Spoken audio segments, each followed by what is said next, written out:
ఈరోజు గత సంవత్సరం కరీంనగర్ సిరిసిల్లలో దీన్ దయాళ్ ఉపాధ్యాయ శిక్షణ కేంద్రం ద్వారా చాలామంది యువతి యువకులకు కూడా మనం శిక్షణ ఇవ్వడం జరిగింది. సిరిసిల్ల జిల్లాలో దాదాపు 300 మంది, కరీంనగర్లో దాదాపు 500 మంది వరకు కూడా మనం శిక్షణ ఇవ్వడం జరిగింది. దాదాపు 40 డేస్ కదా, 90 డేస్ మనం ఇక్కడ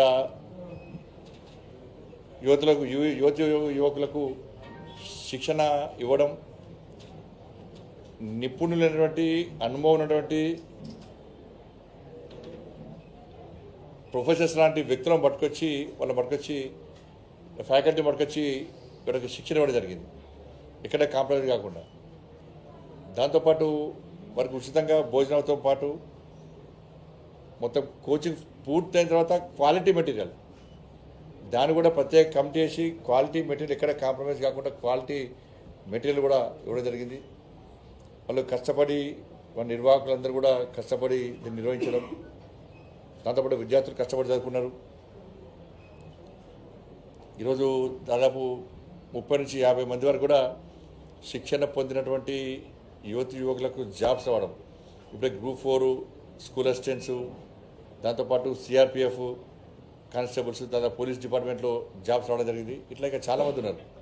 ఇంకా రాబోయే ఎగ్జామ్స్ ఉన్నాయి కాబట్టి దానిలో కూడా తప్పకుండా చాలామంది యువకులు క్వాలిఫై అయ్యి తప్పకుండా ఉద్యోగాలు సాధిస్తారని చెప్పి ఒక నమ్మకం, విశ్వాసం ఉంది.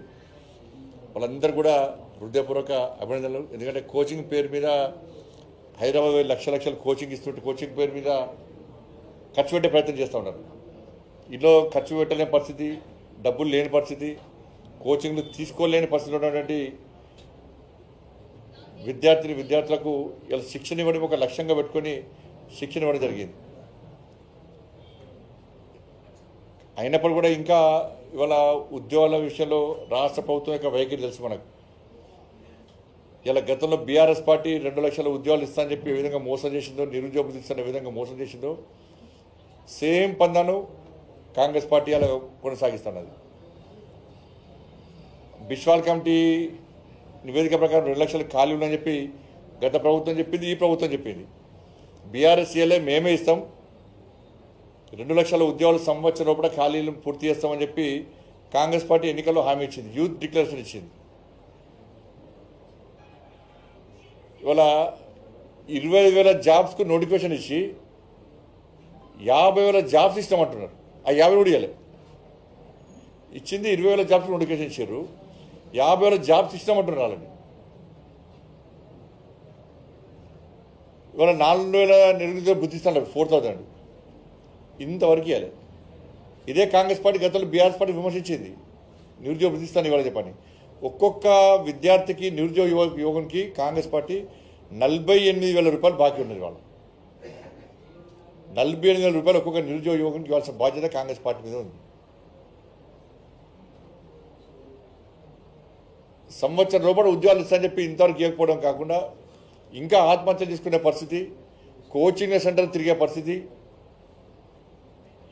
కానీ బయట మాత్రం గప్పాలు కొట్టుకుంటే ఇలా కాంగ్రెస్ పార్టీ టైంపాస్ పాలిటిక్స్ చేస్తున్న విషయాన్ని ఇలా నిరుద్యోగ యువత గుర్తుంచుకోవాల్సిన అవసరం ఉంది. ఇలా నరేంద్ర మోడీ గారి ప్రభుత్వం రోజ్గార్ మేళా పెడుతుంది. ఇలా 10 లక్షల మంది యువకులకు కేంద్ర ప్రభుత్వం ఉద్యోగాలు ఇస్తానని చెప్పి ఇచ్చిన మాట ప్రకారం 2023 ఆగస్టు 22 రోజు రోజ్గార్ మేళా ఫస్ట్ స్టార్ట్ చేసినాం. ఇప్పటికే నేనే స్వయంగా 2-3 రోజ్గార్ మేళకు అటెండ్ అయినా. నేనే నిబద్ధతతోని, నిజాయితీతోని, ఎక్కడ ఎలాంటి అక్రమాలకు పాల్పడకుండా, ఎలాంటి పైరవీలు లేకుండా, దళారీ వ్యవస్థ లేకుండా సరైన పద్ధతిలో నోటిఫికేషన్ తీసుకుంటూ, సరైన పద్ధతిలో పేపర్ లీక్ కాకుండా పరీక్షలు నిర్వహిస్తూ ఇప్పటివరకు 14 రోజ్గార్ మేళలు నిర్వహించినాం. 14 రోజ్గార్ మేళలో 9,25,000 మందికి జాబ్స్ ఇచ్చింది కేంద్ర ప్రభుత్వం, మోడీ గారి ప్రభుత్వం. 9,25,000 మందికి కేంద్ర ప్రభుత్వ ఉద్యోగాలు ఇవాళ 2 సంవత్సరాల లోపల ఇచ్చిన విషయాన్ని గుర్తుంచుకోవాల్సిన అవసరం ఉంది.